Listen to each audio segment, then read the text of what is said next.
సిటీలు for sale. ఇక సిటీలు అయిపోయినాయి, ఇక్కడ అమ్మనికి భూములు లేవు.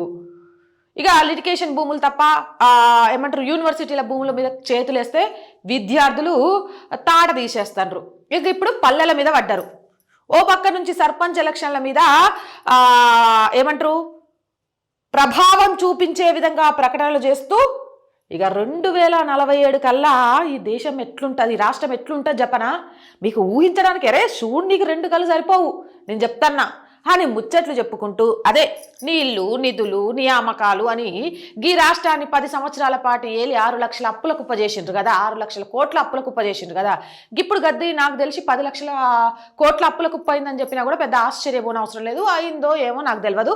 ఇక గది పక్కన పెట్టేస్తే వీళ్ళు ఇక రాష్ట్రం మార్చేస్తున్నాం, సిటీ చూడాలా రాష్ట్రం చూడాలంటే అందరు తెలంగాణకు పరిగెత్తుకొని రావాలా, గట్లా చేస్తామనే ముచ్చట చెప్పుకుంటే ఇగో గిట్లా భూములను ధారాదత్తంగా అమ్మి పడేస్తాను అన్నా.